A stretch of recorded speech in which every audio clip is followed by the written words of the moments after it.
Oke, untuk kondisi, jadi kondisi ini digunakan untuk mengambil keputusan ya, menentukan tindakan apa yang akan dilakukan sesuai dengan kondisinya. Oke, nah ini macam-macam kondisi di Python ya, ada if else, ada if elif ya. Nah ini contoh dari kondisi if ya. Jadi kondisi if ini, jika kondisi if bernilai true ya, maka perintah di dalam if akan dijalankan. Nah ini kayak contohnya kayak gini ya. Tapi kalau misalkan tidak ya tidak akan dijalankan gitu ya. Nah, ini contoh kondisi if. Kita ke coding aja ya. Ini saya akan sedikit pelan-pelan ya. Misalkan kita bikin sebuah variabel nilai. Oke. Kemudian variabel nilai ini kita isi 17. Oke. Nah, baru kita bikin if-nya. If nilai, misalkan kita gunakan operator pembandingan lebih kecil ya. If nilai lebih kecil dari 18. Nah, untuk bikin if di Python, seperti ini formatnya. If, ini nilai variabel yang mau kita bandingkan ya. Kemudian ini pembandingnya gitu ya. Nah, lalu kasih titik 2, kemudian enter. Nah, yang perlu diperhatikan adalah identasi ya. Identasi itu adalah paragraf yang ke dalam. Jadi kalau kita pengen ngasih perintah, harus gunakan identasi untuk apa? Memberitahu ke coding bahwa kita bikin perintah di dalam if gitu ya. Misalkan kita print aja nilai ya lebih dari 18 gitu ya. Seperti itu misalkan. Nah, yang perlu perhatikan adalah ini nih. Ini nggak boleh gini. Ini salah kalau kayak gini. Ya, tuh, error ya. Jadi untuk ngasih tahu ke mesin kalau kita itu bahwa coding kita yang ini tuh di dalam if, kasih identasi ya dengan menambahkan tab satu kali. Seperti itu. Ini identasi di dalam Python penting ya. Seperti itu. Oke.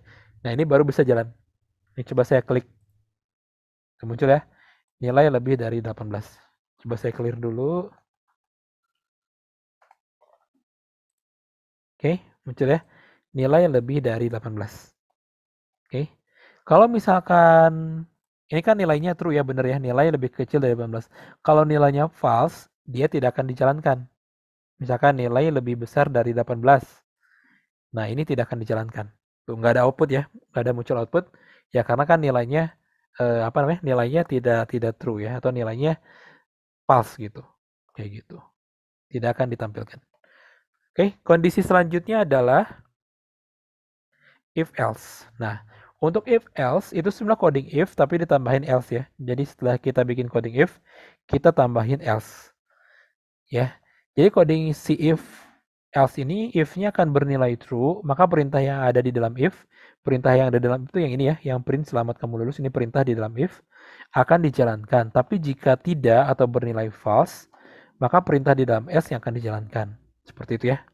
Ini juga masih simple sih, masih sederhana. Ini kita coba ya. Misalkan nilai seorang murid gitu ya, 95 ya.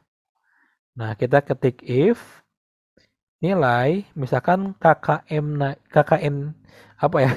Misalkan nilai minimalnya itu adalah 75 gitu ya. Berarti kita bisa gunakan lebih besar sama dengan 75 ya.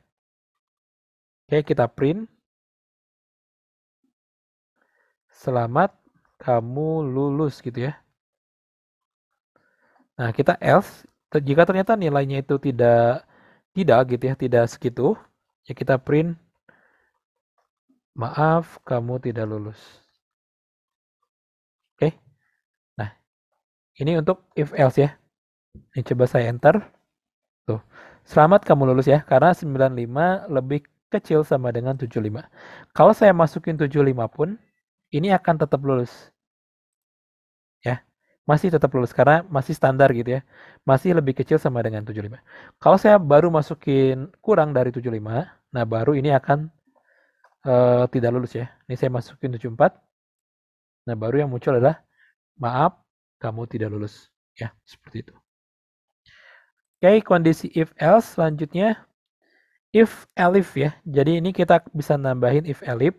Ini digunakan jika kondisinya itu ada banyak gitu ya. Jika ada memungkinkan kondisi lebih dari satu kemungkinan kondisinya, maka kita bisa gunakan if elif. Ini maaf saya tulis ya, ini harusnya if elif. Nah, contohnya seperti ini. Ya, contoh if elif. Ini saya bikin hari Minggu gitu ya. Jika hari Senin saya kerja, jika hari Kamis saya kerja gitu ya. Jika hari Minggu ya saya mager gitu ya, seperti itu misalkan. Oke, kita coba bikin aja ya. Kita bikin variabel baru dengan string. Kita tulis hari ya. Hari sama dengan minggu misalkan. Oke, kita bikin if.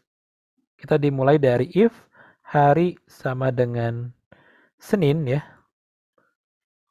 Nah, kita print misalkan saya kerja gitu. If hari sama dengan Selasa ya. Kita print saya kerja.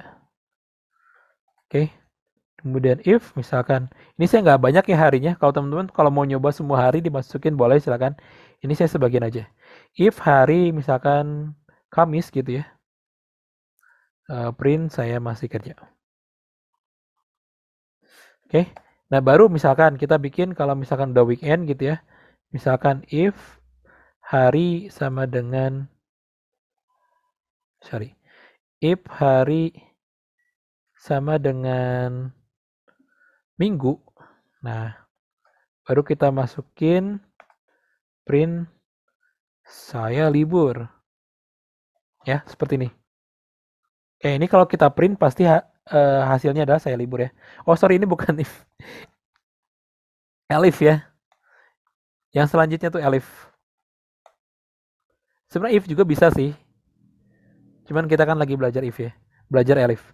Nah, kayak gini ya. Ini sama aja kalau di bahasa lainnya itu else if ya. Elif ini adalah else if. Else if gitu ya. Oke, kayak gini. Ini coba saya jalankan. Nah, hasilnya adalah saya libur ya. Hasilnya saya libur. Oke. Nih, misalkan saya ganti harinya. Sebentar, ini ada error. Misalkan saya ganti harinya jadi Selasa nih. Nah, kalau Selasa, saya kerja ya. Kalau misalkan Kamis juga ya saya masih kerja. Oke. Ini masalahnya kalau misalkan kita masukin hari yang nggak ada di sini, mungkin akan berbeda hasilnya. Misalkan saya masukin Jumat ya. Jumat kan nggak ada di sini ya. Nah, dia nggak nampilin apa-apa. Nah, bisa kita tambahin aja terakhir yaitu else. Ya, kalau tidak ada di itunya gitu ya. Tidak ada di harinya. Ya kita kasih print aja. Saya tidak tahu harus ngapain gitu misalkan. Oke. Nih Jumat kan belum ada ya. Ini hanya ada if Senin, elif Selasa, elif Kamis, dan elif Minggu ya. Jumat nggak ada. Jadi kalau saya print, nah saya tidak tahu harus ngapain. Seperti ya. Jadi else ini kalau misalkan tidak ada di antara if dan elif, kita bisa tambahin else. Ya, seperti itu. Oke, itu untuk kondisi.